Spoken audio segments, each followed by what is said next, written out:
Hello viewers, আজকে আমরা পড়ব সপ্তম শ্রেণীর ক্লাস 7 ইতিহাস পশ্চিমবঙ্গ বোর্ডের ভারতের রাজনৈতিক ইতিহাসের কয়েকটি ধারা।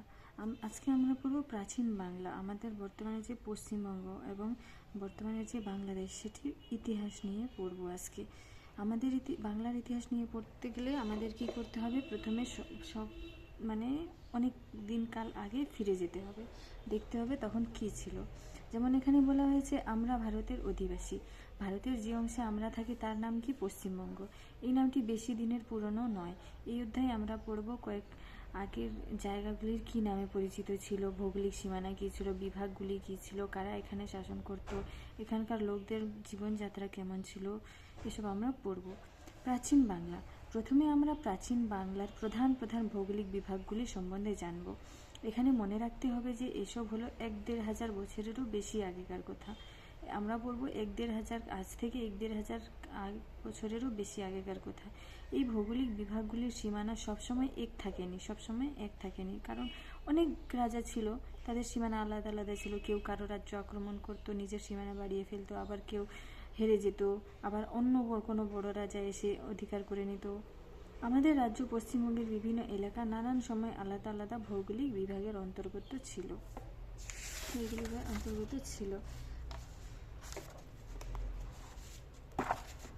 প্রাচীন বাংলার সীমানা প্রধানত 3টি নদী দিয়ে তৈরি হয়েছিল। প্রাচীন বাংলার সীমানা কয়টি নদী দিয়ে তৈরি হয়েছিল? 3টি নদী দিয়ে তৈরি হয়েছিল। এই নদীগুলি হলো কি কি? ভাগীরথী, পদ্মা এবং মেঘনা। বাংলার এক একটি অঞ্চলের দীর্ঘকাল ধরে স্বাধীন ছিল। বাংলার এক একটি অঞ্চল অনেক দিন ধরে স্বাধীন ছিল, আবার কয়েকটি অঞ্চল অন্য কোনো অঞ্চলের অন্তর্ভুক্ত হয়ে পড়েছিল। যখন কোনো অঞ্চলের শাসনকর্তা রাজ্য বিস্তার করতেন তখন সেই অঞ্চলের সীমানাও বদলে যেত। যখন কোনো অঞ্চলের রাজা বা শাসনকর্তা রাজ্য বিস্তার করতে শুরু করতেন, লড়াই করতেন তার প্রতিবেশী রাজ্যের সাথে, তখন অঞ্চলের সীমানাও বদলে যেত। প্রাচীন বাংলার প্রধান অঞ্চলগুলি ছিল কি কি? পুন্ড্রবর্ধন, বরেন্দ্র, বঙ্গ, বঙ্গাল, রাঢ়, সুম্য, গৌড়, সমতট ও হরিকেল।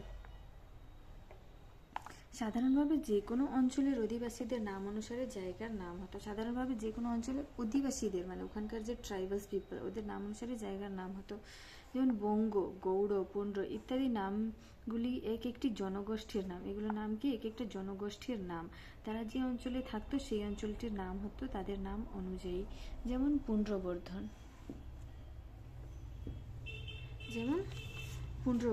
পুন্ড্রবর্ধন ছিল প্রাচীন বাংলার অঞ্চলগুলির মধ্যে বৃহত্তম। প্রাচীন বাংলার যতগুলি অঞ্চল ছিল তার মধ্যে সবচেয়ে বৃহত্তম কি ছিল? পুন্ড্রবর্ধন। এই অঞ্চল পশ্চিমবঙ্গ এবং বাংলাদেশের দিনাজপুর, বগুড়া, রাজশাহী এবং পাবনা জুড়ে ছিল। কোন কোন অঞ্চল জুড়ে ছিল? পশ্চিমবঙ্গ এবং বাংলাদেশের দিনাজপুর, বগুড়া, রাজশাহী, পাবনা জুড়ে ছিল। একসময় শ্রীহট্ট ও সিলেট, বর্তমানে যে সিলেট বাংলাদেশের একটা নামী শহর, এর ভিতরে ছিল। গুপ্তযুগে পুন্ড্রবর্ধন ছিল এক একটি ভুক্তি বা শাসন এলাকা। গুপ্তযুগে পুন্ড্রবর্ধন ছিল এক একটা ভুক্তি বা শাসন এলাকা। ভুক্তি মানে এক একটা রাজ্য, আর ওখানকার একজন শাসনকর্তা গুপ্ত রাজারা নিয়োগ করেছিলেন। বরেন্দ্র, এরপরে ছিল বরেন্দ্র। ভাগীরথী ও করতোয়া নদীর মধ্যের এলাকা বরেন্দ্র নামে পরিচিত। ভাগীরথী আর করতোয়া নদীর মাঝখানের এলাকা ছিল বরেন্দ্র নামে পরিচিত ছিল। বঙ্গ, বঙ্গ কোনটি? প্রাচীনকালে পদ্মা ও ভাগীরথী নদীর মাঝে, কোন কোন নদী? পদ্মা ও ভাগীরথী নদীর মাঝে ত্রিভুজের মতো দেখতে বদ্বীপ এলাকাকে বঙ্গ বলা হতো।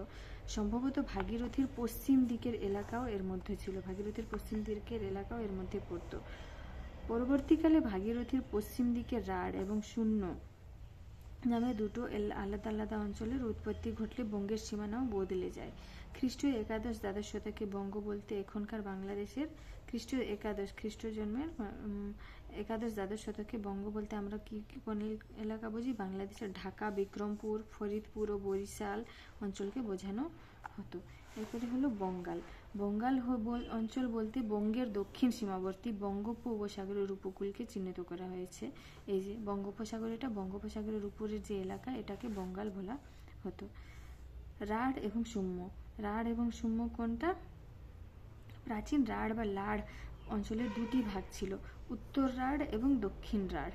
জৈনদের প্রাচীন ঐতিহ্য অনুসারে উত্তর রাঢ় ছিল বজ্রভূমি, উত্তর রাঢ় কি ছিল? বজ্রভূমি বা বজ্রভূমি, এবং দক্ষিণ রাঢ় ছিল উদ্বোধভূমি বা শূন্যভূমি এলাকা। উত্তর ও দক্ষিণ রাঢ়ের মাঝের সীমানা ছিল অজয়। উত্তর আর দক্ষিণ রাঢ়ের সীমানায় কি ছিল? ওর নাম ছিল অজয় নদ, অজয় নদ মানে অজয় নদী। আজকের মুর্শিদাবাদ জেলার পশ্চিম ভাগ, আজকের বর্তমানে যে মুর্শিদাবাদ জেলা আছে তার পশ্চিম ভাগ এলাকায়। বীরভূম জেলা, সাঁওতাল পরগনা একাংশ, বর্ধমান জেলার কটোয়া মহকুমার উত্তর ভাগ ছিল উত্তর রাঢ় অঞ্চল।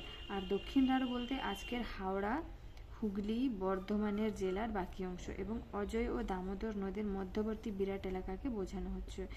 উত্তর দক্ষিণ রাঢ় বলতে কোন কোন? হাওড়া, হুগলি ও বর্ধমান জেলার বাকি অংশ এবং অজয় ও দামোদর নদের মধ্যবর্তী, এই দুটি নদীর মধ্যবর্তী বিরাট এলাকাকে বোঝানো হতো। দক্ষিণ রাঢ় ছিল বঙ্গোপসাগরের নিকটবর্তী। দক্ষিণ রাঢ় কি ছিল? বঙ্গোপসাগরের একদম নিকটবর্তী ছিল। মহাভারতের গল্পে এবং কালিদাসের কাব্যে আছে যে ভাগীরথী এবং কাঁসাই। মহাভারতের গল্পে আর কালিদাসের কাব্যে কি আছে? ভাগীরথী এবং কাঁসাই, বর্তমানে যে কংসাবতী নদী, নদীর মাঝে সমুদ্র পর্যন্ত বিরাট এলাকা এর অন্তর্ভুক্ত ছিল। ভাগীরথী আর কসাই নদীর মাঝে সমুদ্র পর্যন্ত বিরাট এলাকা ছিল এই অন্তর্গত। কোন গল্প বলা হয়েছে? মহাভারতের গল্পে এবং কালিদাসের কাব্যে ওইটার উল্লেখ আছে। এরপরে আছে গৌড়। গৌড় কোন অঞ্চলকে বোঝায়? প্রাচীন এবং মধ্যযুগের বাংলায় গৌড় ছিল গুরুত্বপূর্ণ অঞ্চল। গৌড়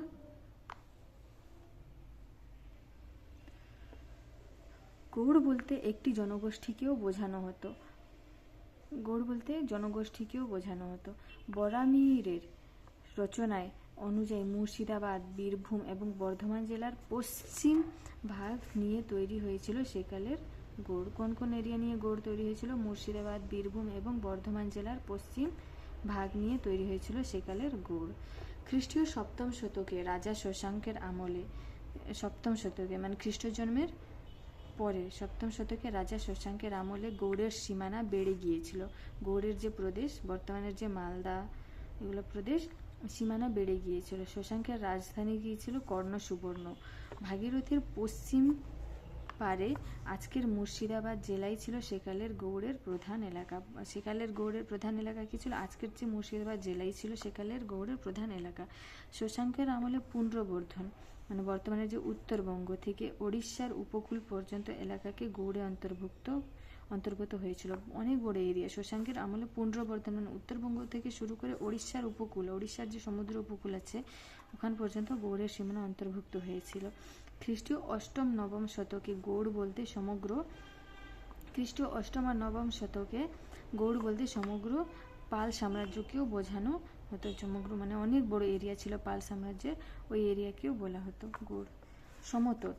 প্রাচীন সমতট ছিল মেঘনা নদীর পূর্ব দিকের এলাকা। কোন নদীর? মেঘনা নদীর পূর্ব দিকের এলাকা। বর্তমানে বাংলাদেশের যে কুমিল্লা, নোয়াখালী অঞ্চলের সমভূমিকে কেন্দ্র করে বিস্তৃত ছিল প্রাচীন সমতট এলাকা। কোথায় কোথায়? বাংলাদেশের কুমিল্লা, নোয়াখালী অঞ্চলের সমভূমি সমতল। মেঘনা নদী সমতটকে বাংলার বাকি অঞ্চলের থেকে আলাদা করে রেখেছে। মেঘনা নদী সমতটকে যে সমতল ভূমি তাকে বাকি অঞ্চলের থেকে আলাদা করে রেখেছে। এই কারণে সমতটকে প্রাচীন ইতিহাসের বাংলার সীমান্তবর্তী এলাকা বলে ধরা হয়। কোন অঞ্চলকে সীমান্তবর্তী এলাকা বলে ধরা হয়? প্রাচীন বাংলার সমতট অঞ্চলকে। এরপর হলো হরিকেল। সমতটের দক্ষিণ পূর্ব দিকে আজকের বাংলাদেশের চট্টগ্রাম উপকূল অঞ্চল, সমতটের দক্ষিণ পূর্ব দিকে আজকের যে বর্তমান চট্টগ্রাম, টিটাগাঁও বলে যেটা, উপকূল অঞ্চল প্রাচীন যুগে হরিকেল নামে পরিচিত ছিল। এবারে এখানে আরও একটা পয়েন্ট আমরা বাদ দিয়েছি, ওটা পড়ে নিই। বাংলার নামটি কিভাবে এসেছে? বঙ্গ নামটি প্রথম উল্লেখ পাওয়া যায় ঋগ্বেদের ঐতরীয় অরণ্যকে। কোথায় পাওয়া যায়? ঋগ্বেদের আরেক ভাগ, প্রথম ঋগ ভাগের ঐতরীয় অরণ্যকে। প্রাচীন বাংলার বঙ্গ বলতে যে অঞ্চলটিকে বোঝানো হতো তা ভৌগোলিকভাবে খুব বড় কোনো এলাকা ছিল না। প্রাচীন বাংলার জনপদগুলির মধ্যে বঙ্গ ছিল একটি বিভাগ মাত্র। প্রাচীন বাংলায় জনপদগুলির অনেকগুলো বিভাগ ছিল, তার মধ্যে একটা ছিল বঙ্গ, মানে বেশি বড় বোঝাতো না। মহাভারতে বঙ্গ, পুন্ড্র, সুম্য, তাম্রলিপ্ত ইত্যাদিকে এক একটি আলাদা রাজ্য বলে উল্লেখ করা হয়েছে। বঙ্গ আলাদা রাজ্য, পুন্ড্র আলাদা রাজ্য, সুম্য আলাদা রাজ্য, তাম্রলিপ্ত ইত্যাদিকে আলাদা আলাদা রাজ্য বলে বলা হয়েছে মহাভারতে। কৌটিল্যের অর্থশাস্ত্র গ্রন্থে এর উল্লেখ আছে। কৌটিল্যের অর্থশাস্ত্রতেও এর উল্লেখ আছে।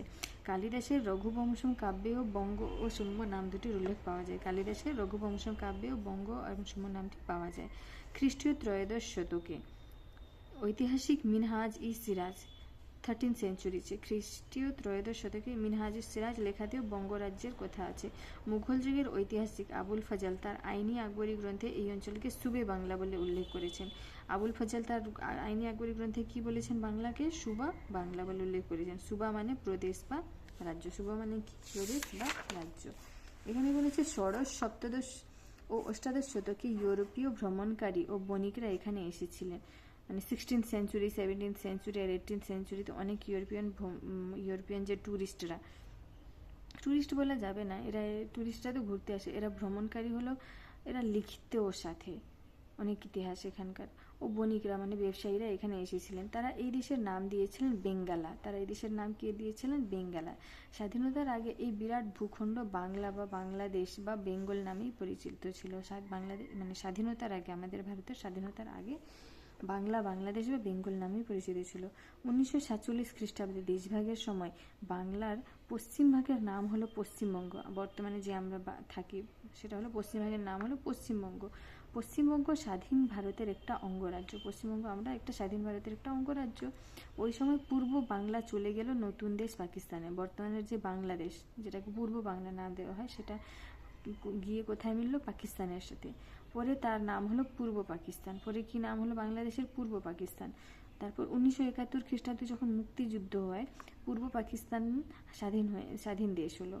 পূর্ব পাকিস্তানের থেকে আলাদা হয়ে গেল এবং নিজেকে স্বাধীন দেশ বলে ঘোষণা করলো। আর তার নতুন নাম কি দিল? বাংলাদেশ। এটা খুবই ইন্টারেস্টিং, খুব ভালো করে পড়বে। তারপরে শশাঙ্কর। এখন পড়বো শশাঙ্কের যে ইতিহাস, বাংলাদেশে যে শশাঙ্ক রাজার। শশাঙ্ক ছিলেন গুপ্ত সম্রাটের মহাসামন্ত। গুপ্ত যুগে যে রাজা ছিলেন, রাজার আন্ডারে অনেক মহাসামন্ত থাকতো। মহাসামন্তের আন্ডারে আবার সামন্ত থাকতো। তো শশাঙ্ক ছিলেন গুপ্ত রাজার আন্ডারে একজন মহাসামন্ত। 606 থেকে 607 খ্রিস্টাব্দের কিছুকাল আগে তিনি গৌড়ের শাসক ছিলেন। বর্তমানের মুর্শিদাবাদ, মালদা এগুলা জেলার। শশাঙ্কের শাসনের 60-70 বছর আগের থেকে গৌড় ধীরে ধীরে রাজনৈতিকভাবে গুরুত্বপূর্ণ হয়ে উঠেছিল। শশাঙ্কের শাসনে আসার 60-70 বছর আগের থেকে গৌড় ধীরে ধীরে রাজনৈতিকভাবে খুব গুরুত্বপূর্ণ হয়ে গেছিল। শশাঙ্কের আমলে গৌড়ের ক্ষমতা আরও বেড়েছিল। 637 থেকে 38 খ্রিস্টাব্দে মৃত্যুর আগে পর্যন্ত শশাঙ্ক গৌড়ের স্বাধীন শাসক ছিলেন। 637 থেকে 38-এর মধ্যে শশাঙ্ক গৌড়ের স্বাধীন শাসক ছিলেন। তার রাজধানী ছিল কর্ণসুবর্ণ।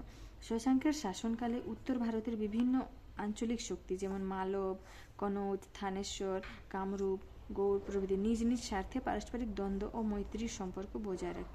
নিজে ঝগড়া করতো, নিজে লড়াই করতো, আবার যার সাথে ফায়দা তার সাথে বন্ধুত্বের সম্পর্ক রাখত। শশাঙ্কও সেই দ্বন্দ্বে অংশ নেন।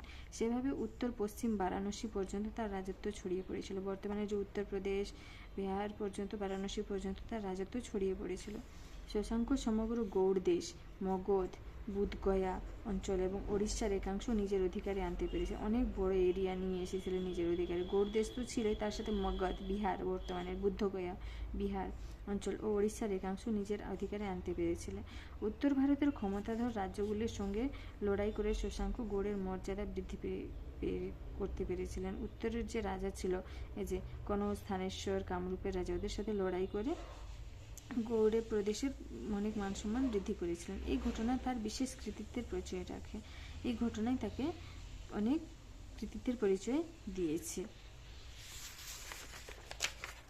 শশাঙ্কের রাজনৈতিক জীবনে একটি গুরুত্বপূর্ণ ঘটনা হলো থানেশ্বরের পুষ্যবর্তী বংশীয় শাসক হর্ষবর্ধনের সঙ্গে তার দ্বন্দ্ব। শশাঙ্কের রাজনৈতিক জীবনে একটা গুরুত্বপূর্ণ, তিনি থানেশ্বরের যে পুষ্যবর্তী বংশীয় রাজা হর্ষবর্ধনের সঙ্গে তার যুদ্ধ লেগেছিল। সকলোত্তর পথনাথ উত্তরাধিকারী হর্ষবর্ধন শশাঙ্ককে হারাতে পারেননি।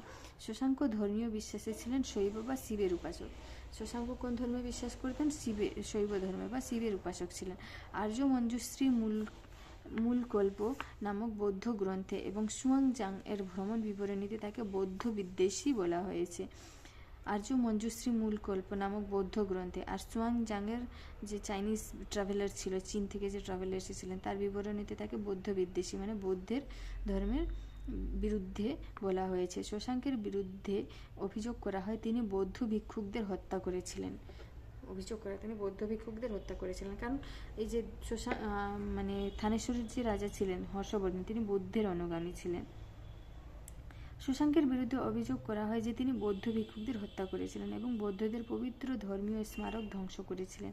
হর্ষবর্ধনের সভাকবি বাণভট্টের রচনা হর্ষচরিতে শশাঙ্ককে নিন্দা করা হয়েছে। হর্ষবর্ধনের যে সভাকবি ছিলেন বাণভট্ট, তার রচনায় হর্ষচরিতে শশাঙ্ককে নিন্দা করা হয়েছে, শশাঙ্কের দুর্নাম করা হয়েছে। অন্যদিকে শশাঙ্কের শাসনকালের কয়েক বছর পরে সুয়াংজাং কর্ণসুবর্ণনগরে উপকণ্ঠে রক্তমৃত্তিকা বৌদ্ধবিহারে সমৃদ্ধি লক্ষ্য করেছিলেন। অপরপক্ষে আবার শশাঙ্কের শাসনকালের কয়েক বছর পরে সুয়াংজাং যে চাইনিজ ট্রাভেলার ছিল, উনি কর্ণসুবর্ণ নগরের উপকণ্ঠে রক্তমৃত্তিকা মানে লাল মাটির অঞ্চলে বৌদ্ধবিহারের মানে বৌদ্ধ ধর্মের যে মন্দিরগুলো হয় তাদের সমৃদ্ধি লক্ষ্য করেছিলেন। শশাঙ্কের মৃত্যুর 50 বছর পর চীনা পর্যটক ইত সিং এরও নজরে পড়েছিল বাংলায় বৌদ্ধ ধর্মের উন্নতি। শশাঙ্কের মৃত্যুর 50 বছর পর যখন ইত সিং এলেন পশ্চিমবঙ্গে, তখনও দেখলেন যে বৌদ্ধ ধর্মের এখানে উন্নতি হচ্ছে। শশাঙ্ক নির্বিচারে বৌদ্ধ বিদ্বেষী বলা হলে তা হতো না। শশাঙ্ক যদি সেরকম বৌদ্ধ বিদ্বেষী হতেন তাহলে তো সমৃদ্ধি লক্ষ্য করা যেত না। বলা যায় যে শশাঙ্কের প্রতি সব লেখকরা পুরোপুরি বিদ্বেষমুক্ত ছিলেন না, সুতরাং শশাঙ্ক সম্পর্কে তাদের মতামত কিছুটা অতিরঞ্জিত ছিল বলে মনে করা যেতে পারে। শশাঙ্কের শাসনকালে গৌড়ে যে ব্যবস্থা গড়ে উঠেছিল তাকে বলা হয় গৌড়তন্ত্র। গৌড়ে মানে ওদের শশাঙ্কের যে রাজ্যে যে ব্যবস্থা তৈরি করেছিলেন তাকে বলা হতো গৌড়তন্ত্র। এই ব্যবস্থায় রাজ্যের কর্মচারী বা আমলারা একটা নির্দিষ্ট শাসন প্রণালী গড়ে তুলেছিল।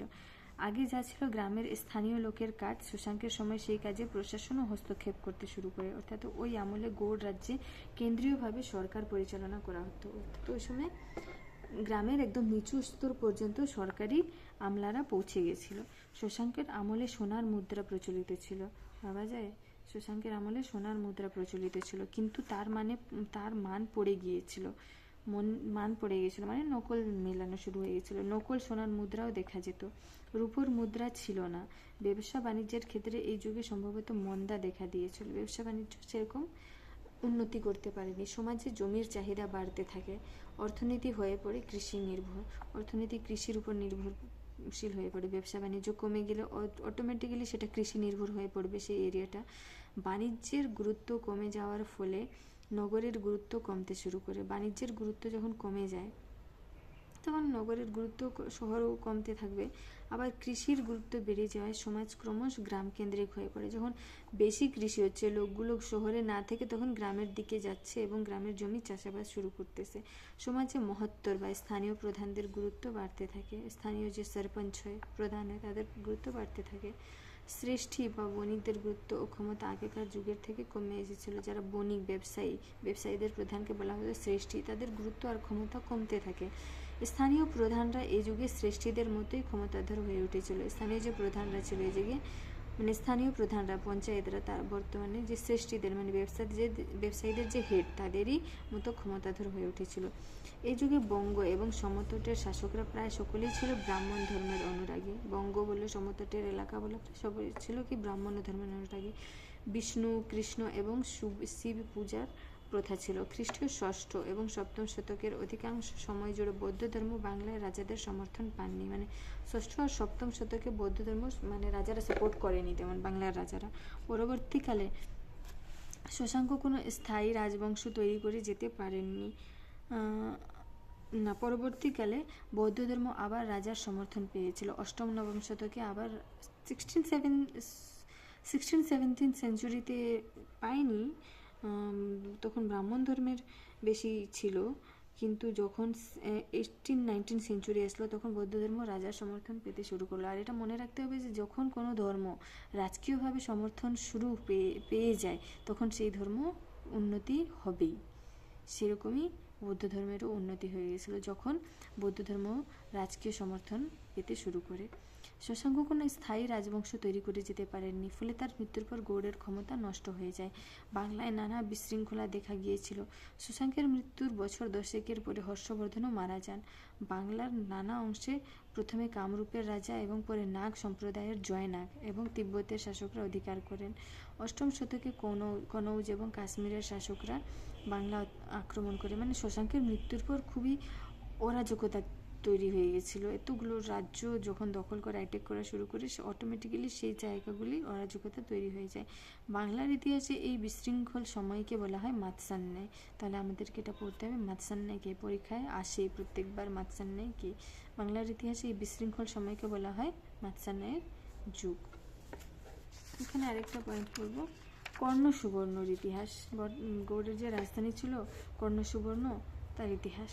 পশ্চিমবঙ্গের মুর্শিদাবাদ জেলার চিরুটি, বর্তমানে কর্ণ সুবর্ণ, রেল স্টেশনের কাছে রাজাবাড়ি ডাঙ্গায় প্রাচীন রক্তমৃত্তিকা রাঙ্গামাটি বৌদ্ধ বিহারের ধ্বংসাবশেষ পাওয়া গেছে। চীনা বৌদ্ধ পর্যটক সুয়ানজাং এর বিবরণীতে উল্লেখ আছে এর কাছেই ছিল সেকালের গৌড়ের রাজধানী কর্ণ সুবর্ণ। এই জায়গাটি ছিল সে সময়ের কর্ণ সুবর্ণ এবং গৌড়ের রাজধানী। চীনা ভাষায় এই বৌদ্ধবিহারের নাম লো টো মো চি। চীনা ভাষায় এই বৌদ্ধবিহারের নাম কি? লো টো মো চি। সুয়ানজাং তাম্রলিপ্ত আধুনিক তমলুক থেকে এখানে এসেছিলেন। সুয়ানজাং কোথা থেকে এসেছিলেন? আধুনিক তাম্রলিপ্ত থেকে বা তমলুক থেকে এখানে এসেছিলেন। কর্ণ সুবর্ণ স্থায়ীভাবে রাজা কর্ণের প্রাসাদ নামে পরিচিত ছিল। রাজা কর্ণের আবার প্রাসাদে ছিল কর্ণ সুবর্ণ।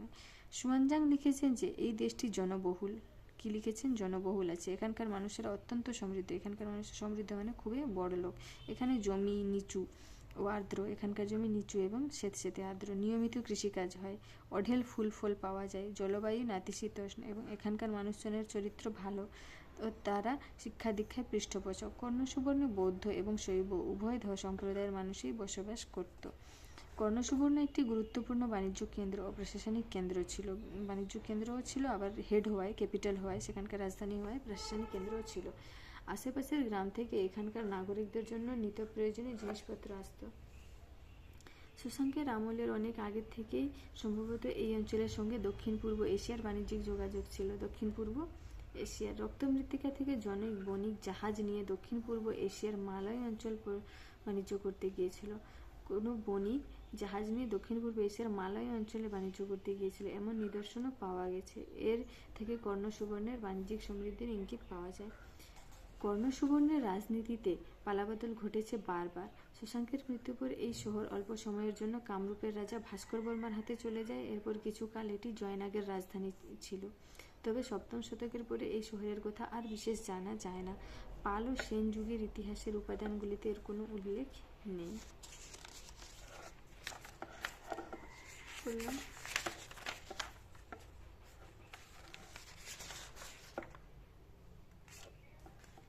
এখানে পড়ব মাৎসান্যায়। এটা একটু ডিটেলসে দেওয়া হয়েছে টুকরো কথায়। মাৎসান্যায় বলতে দেশে অরাজকতা বা স্থায়ী রাজার অভাবকে বোঝানো হয়। দেশের অরাজকতাকে বোঝানো হয় বা স্থায়ী রাজার, যখন স্থায়ী রাজা থাকে না তখন সেই অঞ্চলে যা হয়। পুকুরের বড় মাছ যেমন ছোট মাছকে খেয়ে ফেলে, অরাজকতার সময় তেমনি শক্তিশালী লোক দুর্বল লোকের ওপর অত্যাচার করে। শক্তিশালী লোক কি করে? দুর্বল লোকের ওপর অত্যাচার করে যখন হেড থাকে না। শশাঙ্কের মৃত্যুর পরে খ্রিস্টীয় সপ্তম শতকের মধ্যভাগ থেকে, শশাঙ্কের যখন মৃত্যু হয় সপ্তম থেকে অষ্টম শতকের মধ্যভাগ পর্যন্ত 100 বছর ছিল বাংলার ইতিহাসের একটা পরিবর্তনের যুগ। মাঝখানের 100 বছর কোনো রাজা আসেনি সেভাবে।